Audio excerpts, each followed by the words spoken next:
Right మళ్ళీ ఇక బాలాపూర్ అంటేనే దునియా మొత్తం ఫేమస్. ఇక బాలాపూర్ గుర్తొచ్చేది ఎప్పుడు అంటే గణేష్ పండుగకే.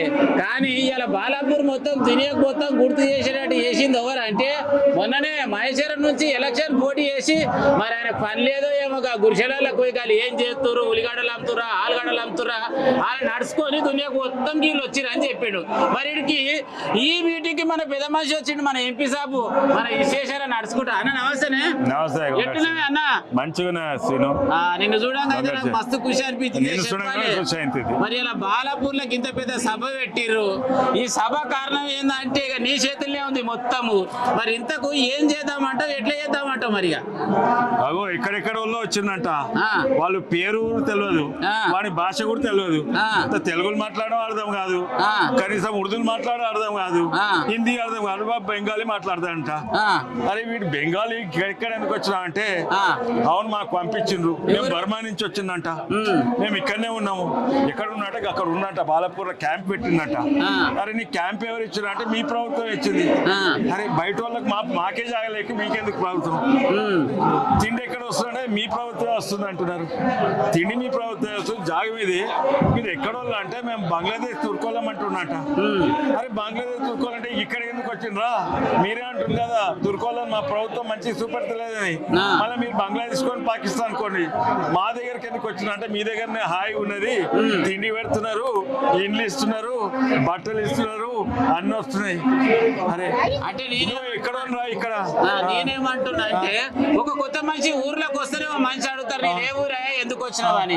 మరి ఏదో దేశం కానీ దేశం రాజ్యాంగం రాజాకెళ్ళి రాజ్యంలో వచ్చి నలుగురు నుంచి మొదలు పెడితే 4,000 పైచీలకు అయ్యారంట. మళ్ళీ వాళ్ళకి జాగానే లేకుండే ఉన్న చెరువును మొత్తం రోజుకి ఇంత పురుషి గుడిసెలు వేసుకొని ఉంటారు. మనల్ని ఎవరు ఉండనిస్తారు, ఎట్లుండనిస్తారు? ఆధార్ కార్డు అదే అడిగినా మేము.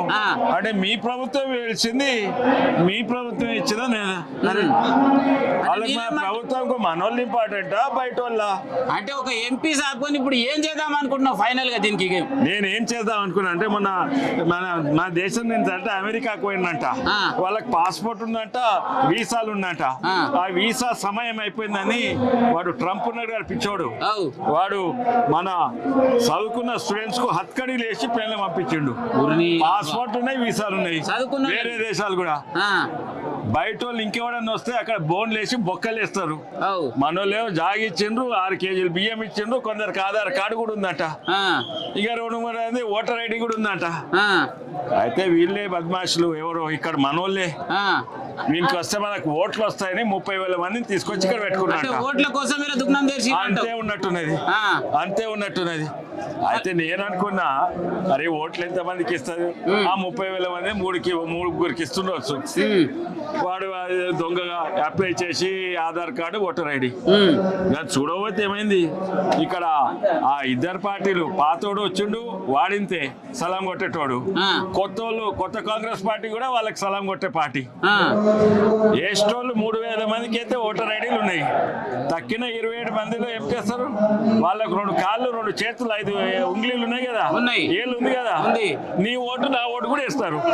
అయితే దానికోసం అయితే నేనేమి అంటున్నా అంటే నేను డిమాండ్, వేరే వాళ్ళు వస్తే బయట విదేశాలు వస్తే ఆ బోన్ల జంతువులు వేసినట్టు వేసి బొక్కలు వేస్తారు, చేతికి హట్కడి చేసి పంపిస్తారు.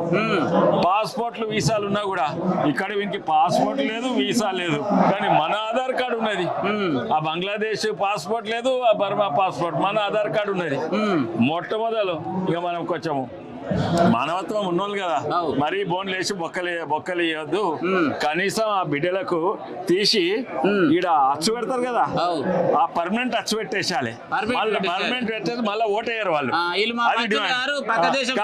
కాదు ఉంటది ఓటేసేటప్పుడు అది పర్మనెంట్ వేసి పెట్టాలి అట్లా. రైట్. ఇక మొత్తం మీద అయితే ఒక గుర్తు పెట్టేసి ఉన్నారా అంటే ఉన్నారన్నట్టు అంటే మన ఓట్ల దగ్గర ఇక మెల్లగా అక్కడ వెలగొట్టేసాలి. ఎందుకో విదేశాలు వాళ్ళు ఎక్కడ ఎందుకు వచ్చిండ్రు అది తుర్కోళ్ళు. అరే తుర్కోళ్ళు సౌదీ అరేబియా ఓరా, దుబాయ్ ఓరా, ఇండోనేషియా ఓరా, పాకిస్తాన్ ఓరా, బంగ్లాదేశ్ అక్కడనే మంచిగా చూసుకుంటారు కదా. అవునే ఇంకొక ముచ్చట అడుగుతా. ఎంపీ ఎలక్షన్స్ అప్పుడు ఏమో మా ఎంపీ సాబ్ వచ్చిండు, గల్లీ గల్లీ తిరిగిండు, బస్సు తిరిగిండు. ఇప్పుడు గెలిచినాక మా ఊరికే వస్తలేరు ఇప్పుడు అంటారు. వచ్చినాక నేను ఒక ఎంపీని కాదయా, ఒక ఎంపీ 7 ఎమ్మెల్యేలు, నాకు ఎమ్మెల్యేలు లేరు, అన్ని నేనే తిరుగుతా. మన ఆలూరు ఊరికి పోయి వస్తున్నా, ఇప్పుడు మొయినాబాద్ ఎంకపల్లి ఊరు పోయి వస్తున్నా, ఎన్నని తిరుగుతాం. నాకు 1000 ఊర్లు ఉన్నాయి, 2000 బస్సులు ఉన్నాయి. చాలా పెద్ద పని అంటే రోజు పొద్దుగా లేస్తే గదే తిరుగుడు. ఎంత తిరిగినా మా ఊరికి వస్తలేరు, మా ఊరికి వస్తలేరు.